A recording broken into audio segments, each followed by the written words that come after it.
श्री राधे। आप सभी धर्मावलंबियों का मेरे YouTube चैनल ज्योतिष शंकर पंडित में स्वागत है।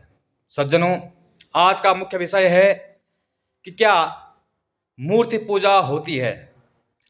कई तथाकथित समाज सेवी संस्थाएं, आर्य समाज इत्यादि प्रवृत्ति के लोग मूर्ति पूजा का विरोध करते हैं और कहते हैं कि मूर्ति पूजा नहीं है। आज उन लोगों के लिए प्रमाण लेकर के आया हूं जो लोग मूर्ति पूजा का विरोध करते हैं। ये लोग पहले शास्त्रों को पढ़ लें, आंखें बंद करके किसी की सुनी सुनाई बातों पर विश्वास न करें। तो सज्जनों, मूर्ति पूजा के कुछ प्रयोग, कुछ प्रमाण आपके सामने रखने जा रहा हूं, जिससे यह सिद्ध है कि शास्त्रों में, हमारे वेदों में मूर्ति पूजा है और मूर्ति पूजने में कोई बुराई नहीं है।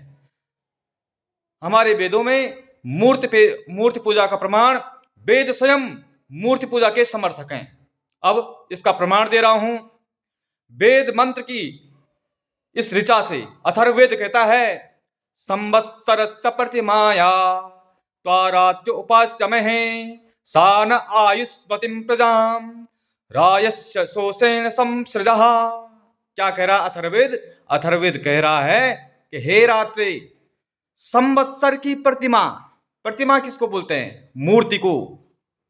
हम तुम्हारी उपासना करते हैं, तुम हमारे पुत्र पौत्रादि को चिर आयुष्य बनाओ और पशुओं से हमको संपन्न करो। अथर्ववेद दूसरा का तीसरा चौथा प्रार्थना कहता है आगे कि ह्यास्मतिष्ठस्यामि भवतते तनु। हे भगवान, आइए और इस पत्थर की बनी मूर्ति में अधिष्ठित होइए। आपका यह शरीर पत्थर की बनी मूर्ति है। अर्थात मूर्तियों में प्रभु का आवाहन किया जा रहा है, प्रभु से प्रार्थना की जा रही है कि हे प्रभु, आप आइए, इस मूर्ति में विराजमान हो जाइए।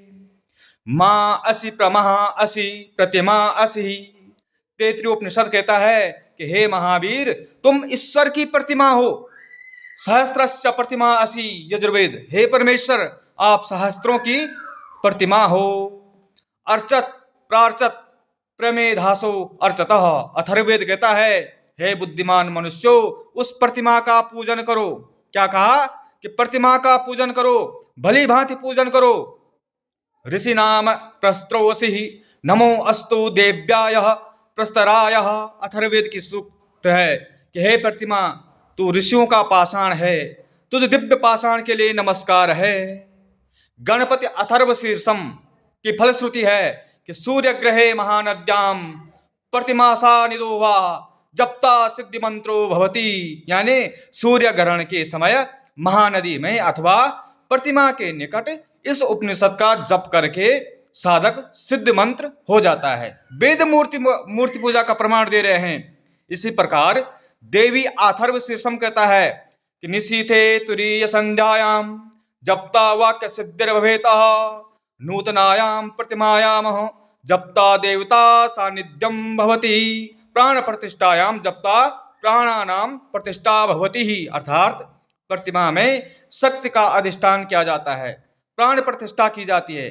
सामवेद के 36वें ब्राह्मण में उल्लेख है कि देवता यतनानि कंपन्ते देव प्रतिमा हसंती रुदांत नृत्यांत स्फुटांत। अर्थात देवस्थान कांपते हैं, देव मूर्ति हंसती है, देवताओं की जो मूर्ति है हंसती है, रोती और नृत्य करती है, किसी अंग में स्फुटित हो जाती है, वो पसीजती है, अपनी आंखों को खोलती है और बंद भी करती है। कपिल तंत्र में इस भाव की पुष्टि करते हुए कहा गया है कि जिस तरह गाय के सारे शरीर में उत्पन्न होने वाला दुग्ध केवल उसके स्तनों के द्वारा ही बाहर निकलता है, इसी तरह परमात्मा की सर्वव्यापक शक्ति का अधिष्ठान मूर्ति में होता है। इस तरह से साधक का यह विचार करता है, कहता है कि वो पत्थर निर्मित मूर्ति की उपासना करे। अर्थात वेदों की ऋचाओं से, कुछ चंद ऋचाओं से स्पष्ट है कि मूर्ति पूजा वेदों में कही गई है। हमारे चारों वेदों में, 18 पुराणों में, 18 उपपुराणों में उपनिषदों में मूर्ति पूजा का प्रमाण है। और इससे हट करके मित्रों, जो ज्ञान की बातें कह रहे हैं, जो मूर्ति पूजा का विरोध कर रहे हैं, वो लोग निरर्थक हैं, उनका ज्ञान निरर्थक है। राधे राधे।